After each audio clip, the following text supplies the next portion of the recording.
restoring hope.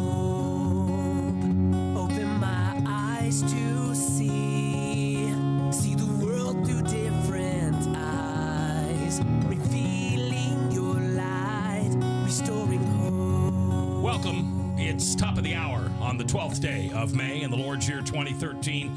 I'm J. Michael McCoy, and I love my job. Thanks for being here on this Mother's Day. First of all, want to say Happy Mother's Day to my mom and my wife, who is a mother, and my daughter, who is a mother, and my daughter-in-law, who's a mother, and just all those people celebrating such a glorious day.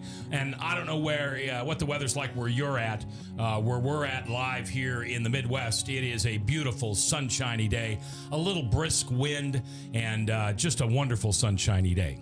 So as you are heading, maybe in the car, maybe you're sitting at home with family around, you may be heading to breakfast brunch with mom. You know, this is the biggest lunch day of the year for restaurants, the largest lunch day of the year for restaurants. And mothers and families are getting together all over the world celebrating being a mother. And I don't know if you know, but Mother's Day started about 100 and some years ago when one woman, a Methodist woman, decided that she wanted to honor mothers. And she came to her church that first Sunday and handed out carnations. Now, over 100 years later, there are still churches, including mine here in the Midwest, that hands out carnations to all the mothers, reminding us just what a job it is. For Jeri, it was a wonderful job that she looked forward to. Her and her husband met, courted, got married, and then had a little baby in June of 1986. Her name was Jeri. Jeri was a wonderful young lady, but at the age of, it would have been 18. Jeri was just driving down the road, minding her own business. And somebody who had chosen to abuse drugs, in this case meth, broadsided her vehicle while not being able to control it. And on that day, Jeri and her husband lost their only child. Now, you might ask, why do a Mother's Day program like this? I'll tell you why. Because somebody out there is hurting. To somebody out there, like Jeri, this is the worst day of the year. Maybe next to the day that she died, but this is the worst day. Do you know that for church attendance, the largest day for church attendance is Easter weekend, second is Christmas, and third is Mother's Day?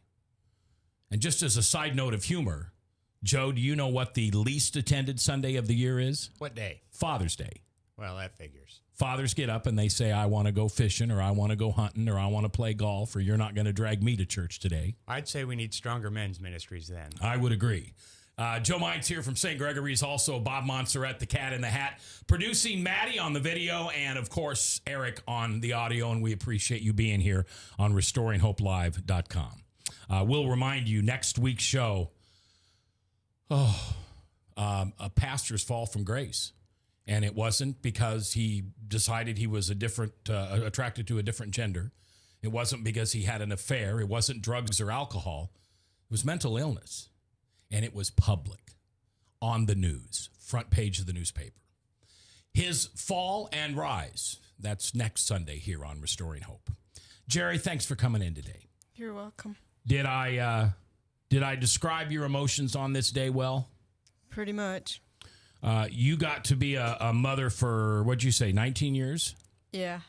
Tell me what those first Mother's Days were like for you when you, after you first gave birth to Jeri. I bet she was a pretty baby. You're a beautiful woman. I would imagine she took after her mother. She had big brown eyes that just melt your heart. And when she got a little older, her favorite thing was to do is pick dandelions and bring me a bouquet. Oh. She's just... So your husband never weeded the lawn, right? We always let the dandelions grow. Yeah, it gave Jeri something to do. What was her favorite food when it came time to cook something for her on her birthday, or what'd you cook her? Chicken Alfredo. Really? Yep, she just loved it. Did you ever mess with the recipe, or was it always the same way just for her? The same way. And cookies? Did you guys bake cookies together? Yeah, she liked a coconut with lemon in it. Really? Uh-huh. Wow. That kind of says something about her personality. That's kind of bright and sweet. She was. She was a blessing. Was she a good girl? Yes, she was. what was your spiritual world, your walk with Christ or God during those early years with Jeri? Oh, she went to Sunday school and church every Sunday, and she was saved at a very young age, about like 4 years old. Okay. My mother led her to the Lord. Okay. And then, So did all of you guys go to church then, the whole family? yeah, Okay. pretty. Yeah. And then when she got older to go to Bible school and stuff, she'd always win the points for taking the most kids and learning the most verses. What did she excel in as a child? Was she a intellectual? Was she did she love to talk and debate? Did she love to read? And this was before video games, or maybe there were video games. I don't know. She was a reader. She just loved to read, and the more she could learn, the happier she was. Did she read what was it, Nancy Drew? Did she read those books, or what kind of books did she like? No, she'd read the Left Behind series, Oh, okay. the children's, Yeah.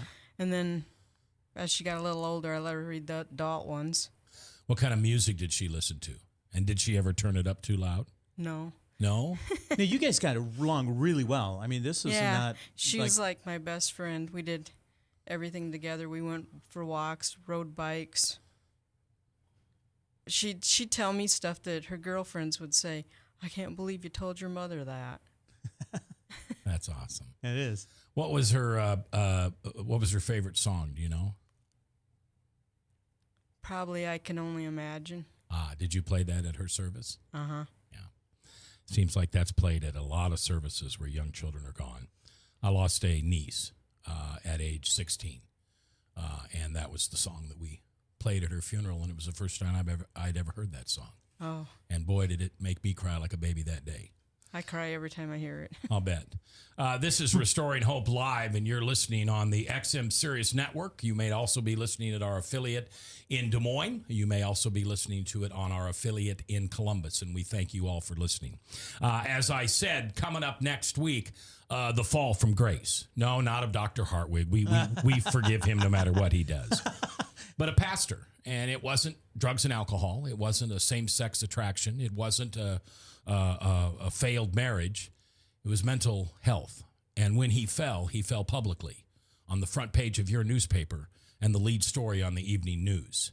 His climb back from the bottom to now restored in his new church. That'll be our guest next week. Bob Montserrat, the cat in the chat, the cat watching the chat. And what that means is we have a chat. If you log on to restoringhopelive.com, you'll find there's a chat there, and you can log on and give comment through that chat. Is there anybody saying anything interesting yet today? Not yet. Just listening. All right. And Joe Mines is here from St. Gregory's. What's the attraction of meth? I mean, I have to admit, I was a child of the 60s. I tried many drugs, alcohol, things like that. But I finally grew out of it when before meth came around. So that's not a drug I can experience. What's the attraction to meth? Meth makes you really feel like a Superman. It kind of fills in anything that it feels like you're lacking. It's one of those wonder drugs where, if you've got depression, it's going to fix that. Make you feel strong? It certainly makes you feel strong. Stronger, you've got so much energy. It's the difference, It's just energy, though. It's like a boost, right? Is that right? Yeah, it's speed. It's speed. Okay. There you go. Yeah. Okay. If you ever had one of those days where you wake up and you're not very motivated to get out of bed, compared to one of those days where you wake up oddly early and it just feels like you're getting stuff done, it's that type of viewpoint that you have that meth gives you, and it's a strange thing to describe. We bring up meth because it was a man on meth that killed Jeri's daughter, Jeri, in a car accident. If you're suffering from hurts, habits, and hang-ups, if you know someone who's suffering from alcohol or drug addiction, call St. Gregory's, please. Go to their website, St. Gregory's.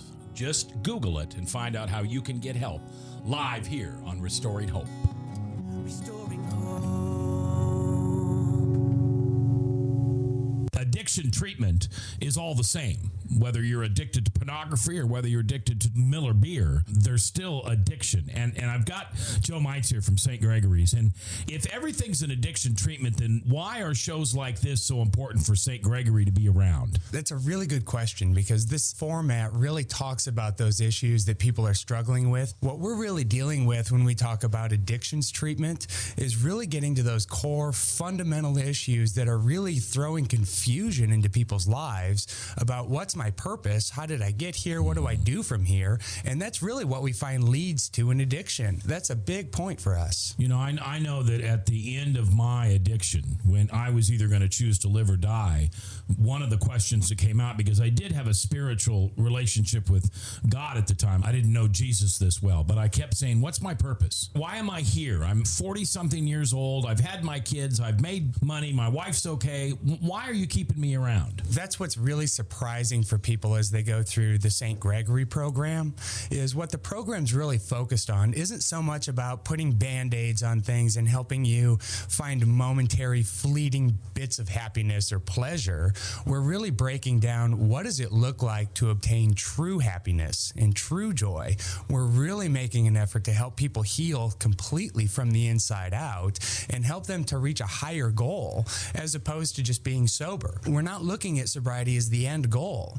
We're looking at your life. We're really looking at the big things that you really want to accomplish, not to help not do. Yeah, because if you're not sober, if you're alcoholic or addicted to drugs or depression medicine or anything like that, you really can't get to start. That's right. You'll see someone come out of a recovery program when sobriety is their primary focus in life. That's the end game. And they get there and, well, nothing really comes from just sobriety. And they start thinking, is this it? Well, no, the whole point is that's not it. The point is, let's go and achieve things with the rest of your life. Let's really be involved and engaged in those things that really are going to bring you happiness and joy. And that's a very different approach. We really want to make sure that people are grasping this idea that life is very big and it can be very big for them. And they've come to this point where all they understand is this little world of being caught in the cycle of addiction and dependencies. We're helping to break that, not just for the sake of breaking addiction and dependencies, but so they can go on and live out their life with purpose and meaning. Yeah, I hear so many people talk about after they get sober and after the desire to drink or drug or whatever is lifted from them, then they realize how messed up their life is. That's exactly right. They've been swallowing it and burying it, and they can't feel the pain. And when they begin to feel the pain, that's when somebody like St. Gregory's can come in and, you know, literally one hand at a time, pull them out of that dark hole. That's right. What St. Gregory Retreat Center does, we're going to start from the beginning. We're going to really get a full understanding of what's truly going on here. And by that, I'm not talking about, well, you drink too much or you're using drugs. The real problem is what is the emotional turmoil that's really causing you to respond to life in an unhealthy way? How do we help you to challenge those beliefs that you may have about yourself in a way that helps you not to just move on with life and not be reactive to things, but truly understand the real logic behind why are you believing what you're believing? How are you really pursuing a life of joy and happiness? All right, how do we get a hold of St. Gregory's? You can get a hold of St. Gregory's at 888-778-5833. Our counselors are always available. That's 888-778-5833. The website is stgregoryctr.com, and you can just do a Google search for St. Gregory Retreat Center, and that'll come right up. Restoring hope, open my heart to sing, taking the darkness inside, revealing your light, restoring hope, open my eyes to see the world through different eyes, revealing your light, restoring hope. 20 minutes after the hour on this 12th day of May in the Lord's year 2013. I'm J. Michael McCoy, and if I haven't told you lately, thanks for listening. Love this job. Couldn't do it without you. We also have a webcast that you can see who we are. Not that there's anything to look at, and we don't dress nice. I mean, I suppose we dress nice, but we don't dress up. But it is, we have it there as a courtesy. It's a transparency thing. We believe this program has been, is a gift from God. It's a ministry.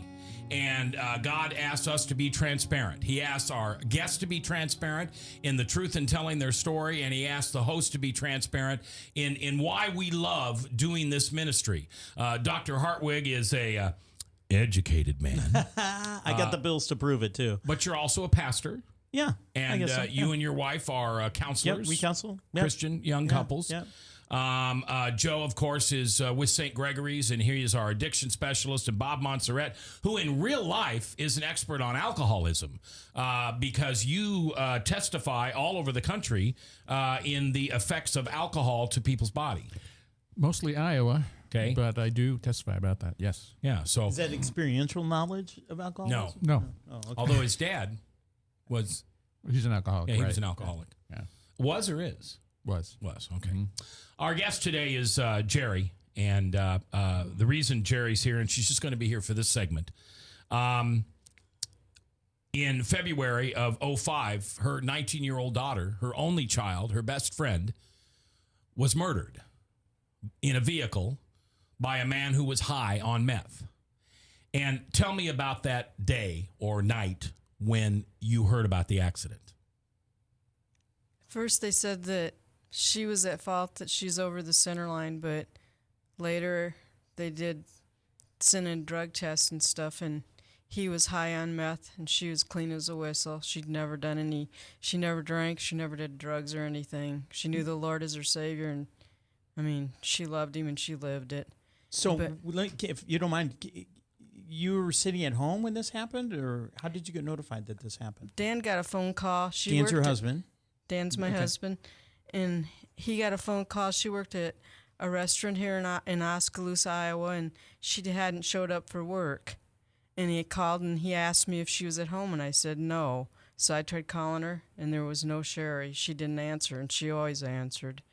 So then I tried Central College, where she went to college, and when I had them on the phone, there was somebody knocking at the door, and I opened the door, and there was a deputy sheriff and an undertaker, a doctor in white, and I knew. Dressed all in white. Yeah, How'd you know they were the Undertaker? You just knew. I just knew it in my heart. Did she suffer? No, they said she died instantly. Okay. And when you found out, did you find out about the meth before the funeral or after? Quite a while after, it went into a lawsuit. He tried suing us for wrongful. Defamation of character? Is that what it was? Well, no, for pain and suffering and stuff. And So the guy sued you guys? yes, Because she is supposedly went over the center line. that's what he claimed. Right. But then it was Oh, all he broke. lived. Yes. And you're, oh my. Yes, he had like 80 stitches in his face and stuff. And he lived and pursued it to court. So I just prayed that the truth would come out. And it did, that he was very high on meth, and they have a legal limit, and he was over 88% of that, or Okay. eight times the legal amount. And then he was also coming down. They use marijuana, the smoke, to come down so it's not a crash landing. He didn't even realize that he drove into the side of her car. He'd flipped his truck after that, and the wheels were spinning on the truck, is what we were told. And he tried to get out and run, and some guys held him down. Jeri is my guest. She's the mother of a daughter who lived 19 years and then was killed in a car accident. And so we talk about what Mother's Day is like. I imagine you used to love Mother's Day. You had a mom. Yeah. Most of us do. And so you celebrated with her before 1986 when Sherry was born. And then from that point on, Mother's Day had to be just one of the greatest days in the year for you. Yep. What was Mother's Day like after 2005 with Sherry's death? What was the first one like? It was terrible. It was just a blur because it was only a few months after we lost her. And I cried a lot. And I still had my mother at that time, which I don't have anymore. She died in 2010. So And that was 5 years after Sherry's death. yeah, almost 5 years. What's this do for your faith? If I didn't have the Lord, I'd never make it through it, because in so many ways God just wrapped his arms around us. The preacher that we had at the time, that night when Jeri was killed, we had to go to the hospital and identify her. And we let the preacher know. And I was going to a women's Sunday school class. He had all the women from church at the hospital waiting for us. There's young people there. There were deacons there. The pastor was there. I mean, So everybody rallied around you guys. yeah, and, they just wrapped their arms around us and just let us know they were there. And pastor had already went in and looked at her and stuff. And told me that it would be, that it would be okay for me to go ahead and view the body. And I'm just so thankful that she knew the Lord and that I know that she knew the Lord. Because, I mean, your child is one of the best blessings God can give you. And to know that she's gone and that she's in heaven now, I'm going to see her again. Do you feel like you've grown through this spiritually, or do you feel like... Yeah, I feel like every day it's like, you can get into a pity party, and I've probably done that some too, but then you start counting your blessings and you're thinking, I know other people that have lost kids and their kids didn't know the Lord, and I don't know how they do it. Wow. So if there's a mother listening out there today, and this is her first Mother's Day without her child, what do you say to give them hope? Think about the Lord and praise him that praise God that he sent his son to die on the cross for you, and that, hopefully your child was saved and is in heaven, because that's the greatest hope there is. And God gives us children for blessing, and we should love them and, be their best friend and lead them to the Lord. But if you don't have salvation, it's hopeless. Yeah, the other message I think is just that, and that is for you parents, and I happen to be one of them. I have 4 children, and I have one that doesn't walk with the Lord, and I think about it quite often. If something were to happen to him, I'd know I'd never see him again.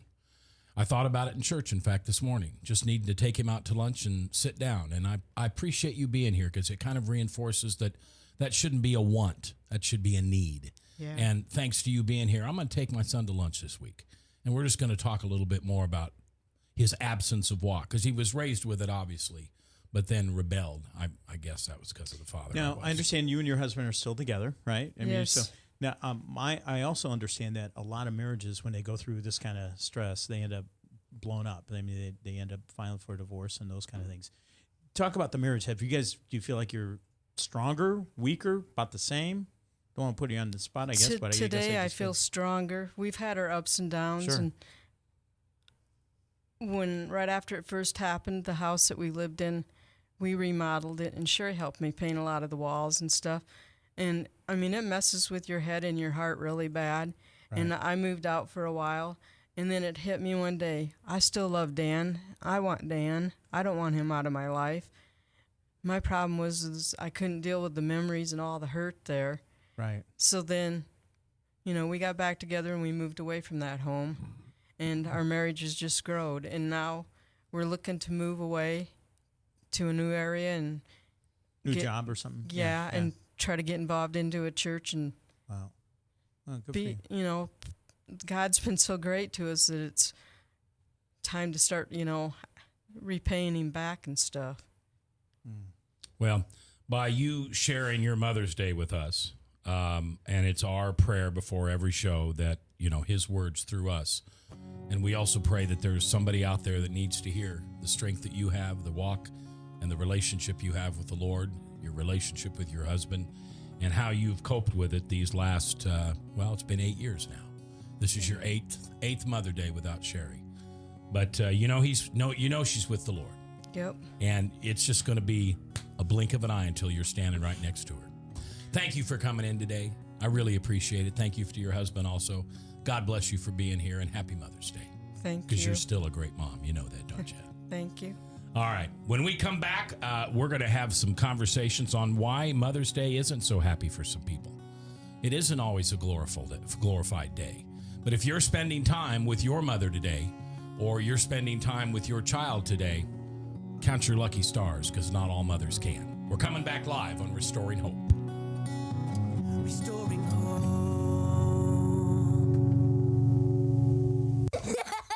This moment of uncontrollable laughter was made possible by a 32-year-old man with little to no coordination attempting to execute a simple cartwheel. His name is Sergeant Warner, but young James, our laughing friend here, simply calls him Dad.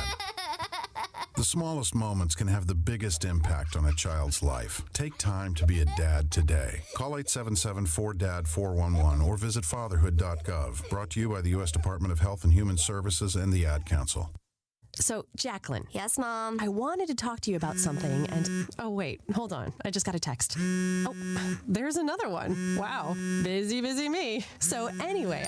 Oh, wait, Mom. I just got a message. My friends keep commenting on my comment. Oh, there's another one. So many comments on my comment. Oh, I can't wait to watch TV tonight. Playoffs! Hey, guys, check out my new video game. Pew, pew. Wait, Mom, what? What? Hold What'd you say? Wait a second, what? This weekend, unplug. Take your family to the forest. There's nothing in the world like experiencing nature firsthand. Trees, paths, bluebirds, streams. Getting closer to nature can get you closer to your family. To find the forest nearest you, go to discovertheforest.org. Brought to you by the U.S. Forest Service and the Ad Council. So, I'm a dog, and I'm kind of new to this family, but I've noticed a trend. My humans do this thing where they go around and get all my toys and hide them in this basket, but it's always the same basket, and it's always the same place, and then they act so surprised when I find them, but I'm like, hello, that's where you put it last time. Humans are the worst at hide and go seek. A person is the best thing to happen to a shelter pet. Be that person. Adopt. Brought to you by the Ad Council and the ShelterPetProject.org. The traditional light bulb, a groundbreaking invention in 1879. It's time we switch to longer-lasting Energy Star light bulbs. They're more efficient than the old bulbs, like a text message is more efficient than a carrier pigeon. And they cut down on our energy costs. Because in our own groundbreaking age, we deserve a light bulb that saves us some cash. Saving energy saves you money. Learn more at EnergySavers.gov. Brought to you by the U.S. Department of Energy and the Ad Council. Today in school, I learned a lot. In chemistry, I learned that no one likes me. In English, I learned that I'm disgusting. And in physics, I learned that I'm a loser. Today in school, in math, I learned that I'm ugly and useless. Trash. And in gym, in biology, I learned that I'm pathetic that I'm fat and a joke. And stupid. In history, today I learned that I'm trash. Today in school, I learned that I have no friends. In biology, in English, I learned that I make people sick. And at lunch, I learned that I sit on my own because I smell. And in chemistry, I learned that no one likes me. In biology, I learned that I'm fat and stupid. In English, and in math, that I make people sick. I learned that I'm trash. The only thing I didn't learn in school today? The only thing I didn't learn today? The only thing I didn't learn? Is why no one ever helps. Kids witness bullying every day. They want to help, but they don't know how. Teach them how to stop bullying and be more than a bystander at stopbullying.gov. A message from the Ad Council.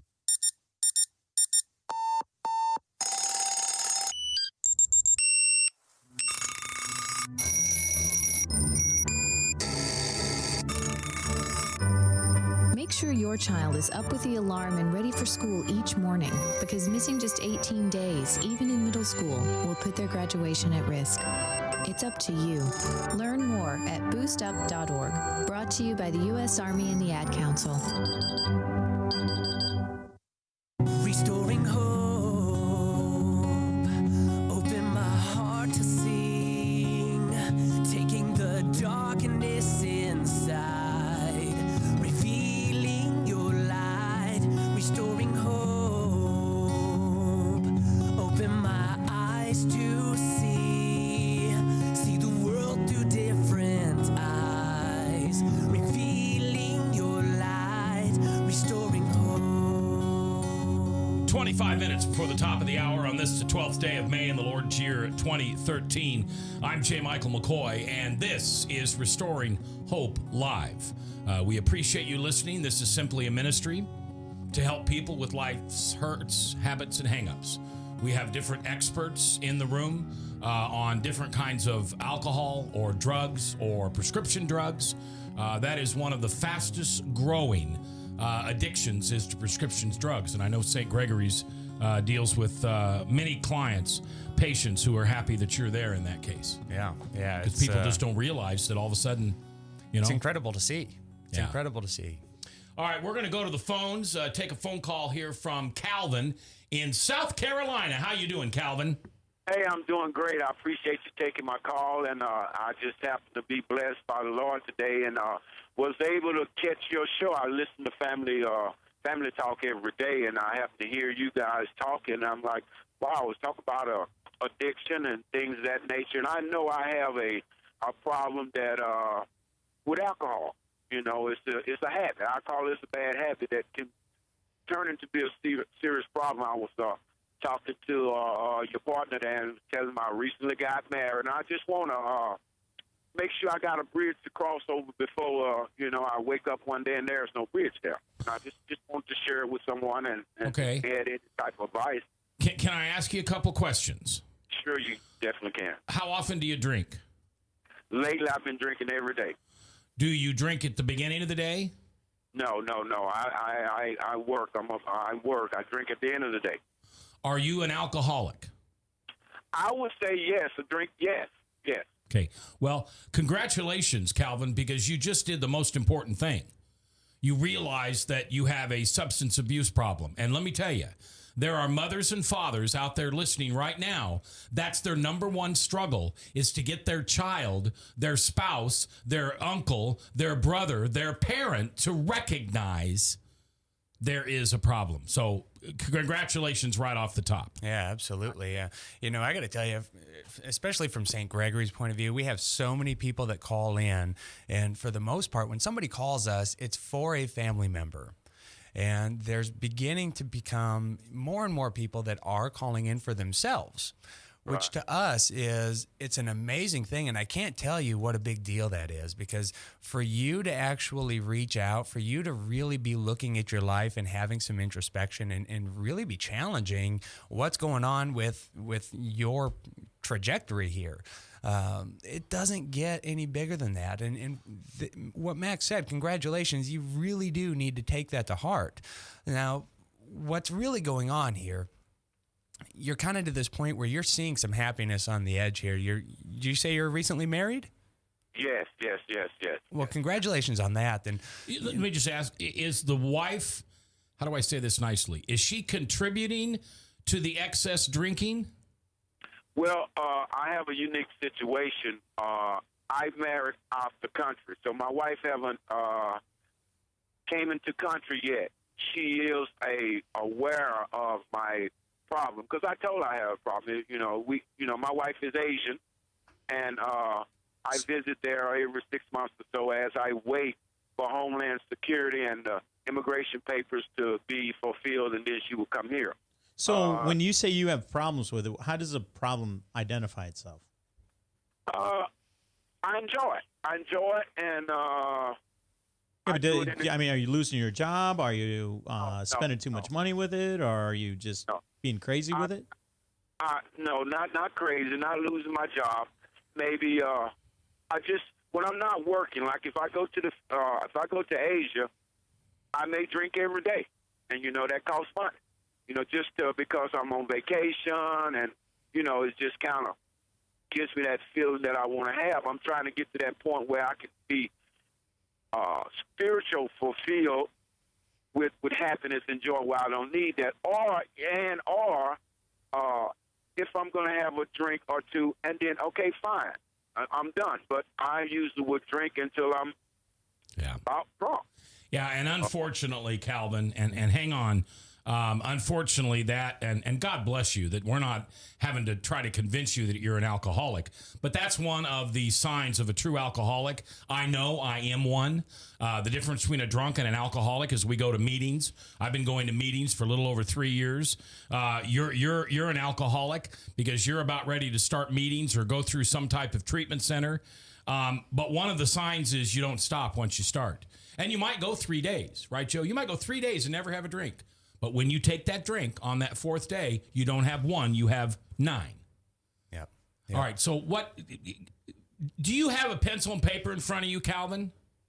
Yes, I do. Okay, Joe, give him a number that he can call to talk to one of your counselors at St. Gregory's about this. Yeah, we can definitely help you really explore your options here, but you can give them a call at 888-778-5833, and they can really help you understand what does it look like for you to really grab the horns on this thing and do what's going to be most appropriate for you, and they're certainly standing by and able to help you.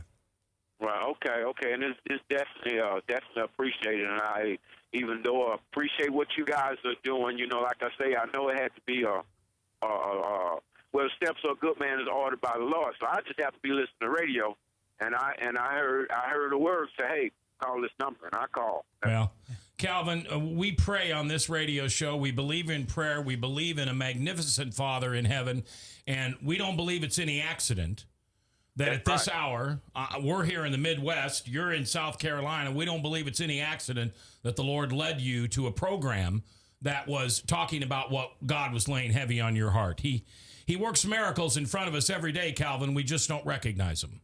Right. And stay in that relationship with the Lord, because in the end, in especially with St. Gregory's, you'll find that it's a Christ-centered program. And in the end, it will that surrendering your alcoholism to him and working through those issues that make you drink, that'll cause you to be redeemed and restored in that relationship he has with you. Because God loves you. He loves you any way that you are, Calvin, whether you're drinking or not. If you're drunk on your behind, he still loves you. He does not see you as an alcoholic. He does not see you as a man who abuses alcohol. He sees you as he created you, and that is an amazing creature and child of him. Yes. I thank you. All right. God bless you, Calvin. Likewise, and I thank you guys again. Keep up the good work. Yeah, and hey, you call us back. Even if you're not doing well, I want to hear from you, okay? Seriously, dude, keep in touch with us. Okay, I will. I will definitely do that. Yeah, if you're still drinking in a month, I don't care. I love you anyway. Call in and let's talk about this. Okay, I definitely will. I thank you. All right, buddy. Happy Mother's Day. All right, thank you. Same to you. Bye-bye. I mean, why do I feel refreshed by that phone call? Is it because he knows that he's facing an issue? Yeah, and so does St. Gregory's try to walk somebody through and get them convinced, or do they pretty well know when they're coming in? I'm not a real big believer in the whole idea of denial at all, to tell you the truth. I've yet to meet somebody that was actually in denial. I've met, they'll deny it to you, but they know when there's a problem. And that's kind of where that guy's at. It's really if you've got that thing inside that's going to, if you've got enough of that inner fortitude to come out with it, is that one of the things that you guys deal with is just getting convinced people, you really do need help. You really do need help. Is that... At St. Gregory's, we approach this quite a bit different. One of the things that we hear a lot of times, especially from family members, is, well, if they come in, how are you going to know if they're lying to you? Well, that's really what sets us apart. Is there's nothing to lie about. We're really not looking for right answers. You can't convince us that you're an addict or not. We don't care. That's not what our program is. Our program. Wait a minute. Your program is you really don't care if they're addicts or not? That's not the point. And I think I don't think you're going to find a whole lot of people who are honestly good at this that are going to say, well, the number one goal is for us to convince you and beat it into your head that you're an addict. They already know that coming in, though, don't they? Well, they know it. And, secondly, go ahead and try and see how good of a response you get. All that does is open the door for you to be lied to. Yeah, I was reading C.S. Lewis this week, and he just makes a comment. I can't escape this thought. And it revolves around this question: does a fish know that it's in water? Well, and it's like, and then he goes on to make a point. Until you know that you're a sinner, you're not going to seek for a solution. Just like a fish is not going to try to absolve his predicament. I mean, if it is, in this case, it would be water. You're not going to try to absolve it unless you know there's a problem. In a spiritual sense, you don't seek a solution of your problem until you recognize and you get outside of it. And from a theological point of view, Christians are actually smarter than the unbelievers because they're able to give perspective to what their life is. They're able to say, listen, I see the good and the bad, whereas a heathen, someone who doesn't experience Jesus Christ and things like that, they only see it from one perspective. It's all good or good, all bad. Same thing with with being an alcoholic. 1-855-244-0077. Let me give you that number slowly again. 1-855-244-0077. 1-855, so you got that part. And then remember, 244-0077. Phone lines are open, and we'd love to talk to you. Yeah, and it's harder for a believer to be an alcoholic because we know it's wrong. We know, right? Wait, say that again. It's harder for a believer to be an alcoholic? Yeah, because we know it's wrong. Doesn't the common person know that it's wrong? No. Why not? Well, why would they think it's wrong? okay. It's to have a drink or something like that. You mean to trash your marriage and spend too much money? But see, most people don't see alcohol as the problem. Let me give you an example. I'm not so sure that alcohol is the problem. Well, let me give you an example in my own life. So I get my second OWI. Now, you'd think after 2 OWIs, I'd figure it out. But what's that river in Africa? The old Nile? Yeah, the Nile. So what did I do? I didn't look at alcohol was the problem. What was the problem? Your DUI. Driving. The police, yeah. No, driving. So you quit driving. I quit drinking and driving. For 9 years, I quit drinking and driving thinking, well, I just solved that problem. Well, that's what our laws say. You get charged with drinking while under the influence. But what I was doing to my wife, what I was doing to my family, alcoholism is not something that causes you to be a jerk just when you're intoxicated. Usually an alcoholic is a jerk all the time. You've known me a long time. I could be a jerk anytime, sober as a judge. You bet. I knew he'd agree with me. Yeah. But life is changing for you, Mac. Huh? Life has been changing for you. Yeah, I agree. I've been sober 3 years now, and it's there's no comparison. My wife and I were laying in bed the other morning, and we were talking about what our life was like now that I'm sober. And understand, here's why I talk about this. Somebody out there is listening. And maybe you're alone in the car and you're going, man, I'd never tell anybody that. I'd never talk about this. That's why I do it. Because I want you to know there's somebody just like you out there. I'm a high-functioning alcoholic. Never drank in the morning. Never had a 3-martini lunch. Never endangered my family in any way, shape, or form. Never raised my fist to any of my children or to my wife. I was a loving, kind man. But when it came time for me to be selfish and shut down and isolate from my family, I was gone in 20 minutes. 20 minutes. I could drink. It was one drink, by the way, but it was about, 10 ounces probably? I drank a liter of gin a night. A liter of gin a night. So I was absolutely in denial because I thought, well, I knew what the Bible said. Thou shalt not get drunk. But to me, let me go. I think it's farther upstream than that. I think it's a sin issue. It's that you were living in rebellion to God, and that you didn't want to recognize Jesus Christ. You didn't want to make him the king of your heart, and so you found a way around that through alcohol. Kind of gives some control, alleviated the pain. Right, but remember, Dr. Mike, 1 out of every 10 people in the pew this morning for Mother's Day services is an alcoholic or a drug addict.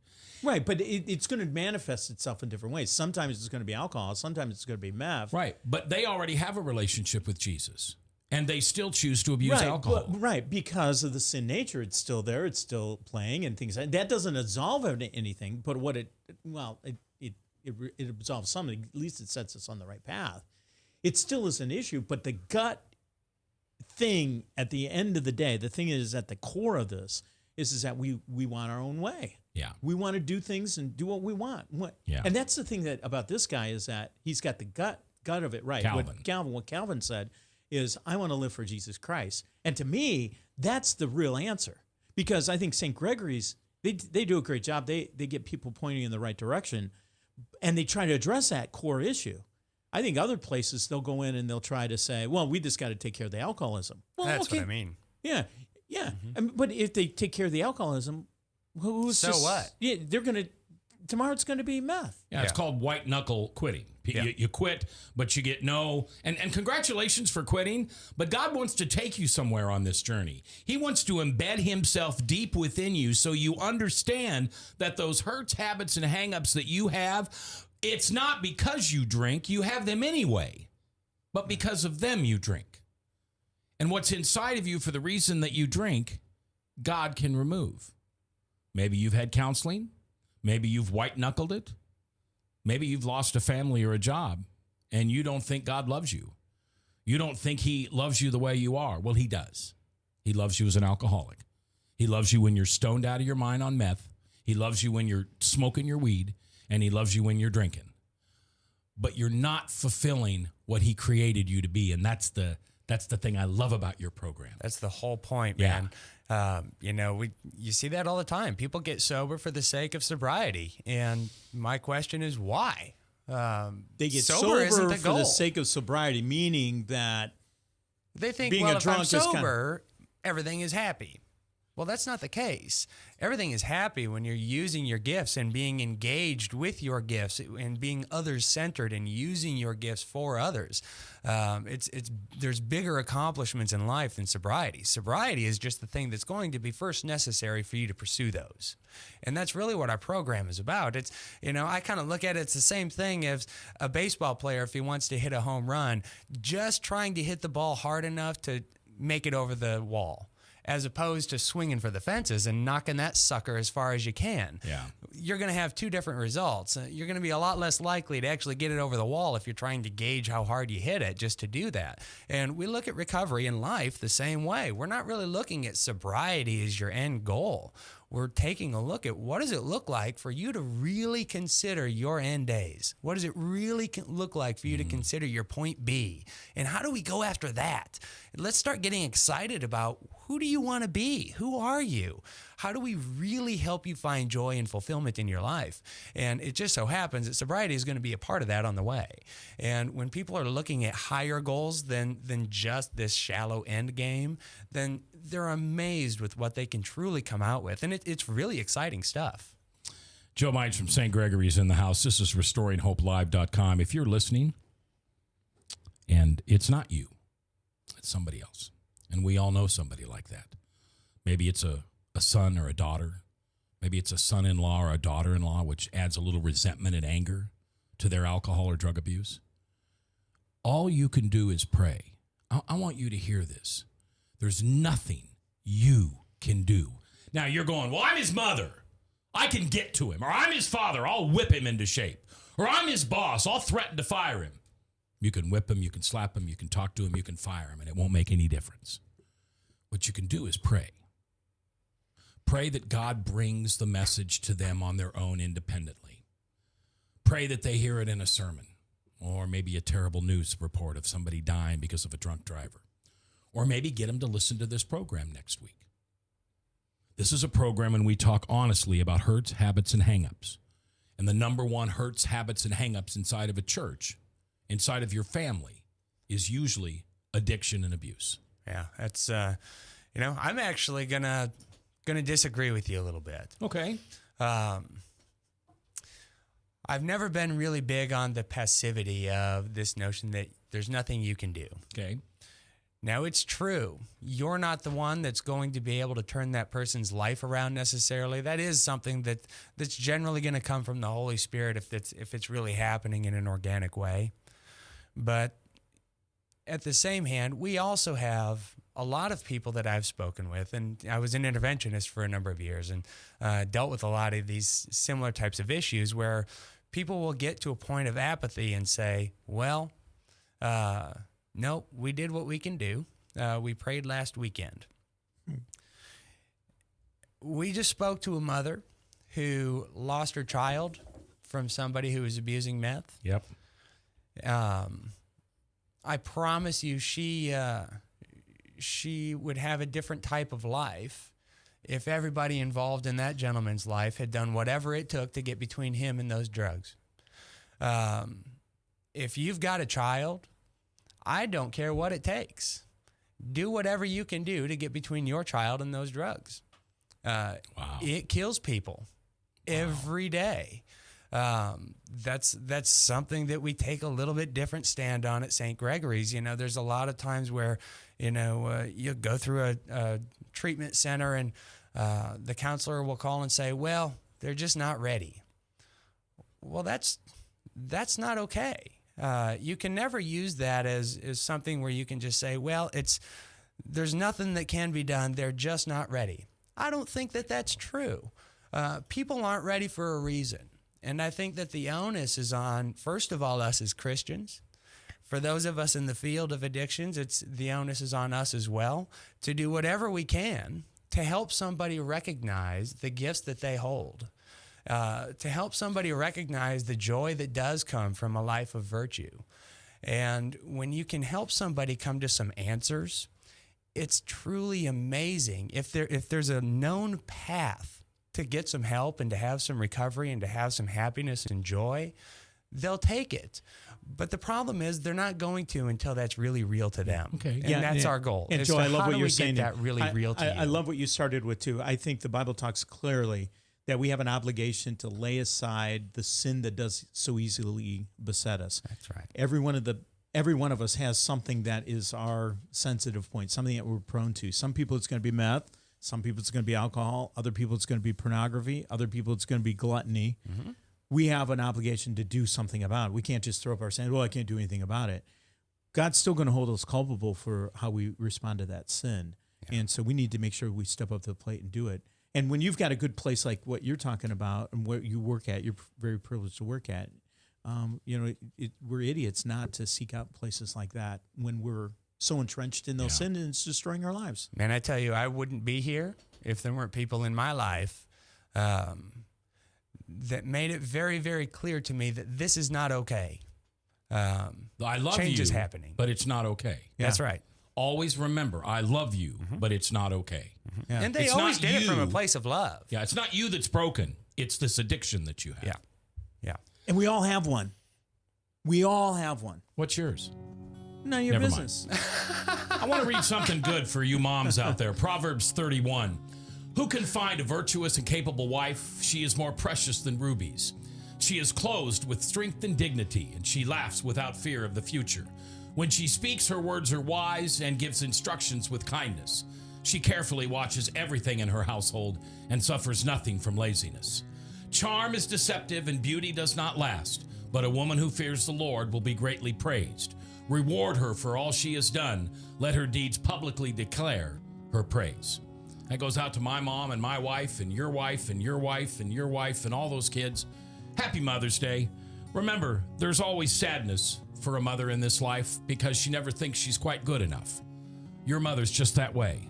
Tell her today she's the best mom in the world. Thank her for giving birth to you and praise God for her presence in your life.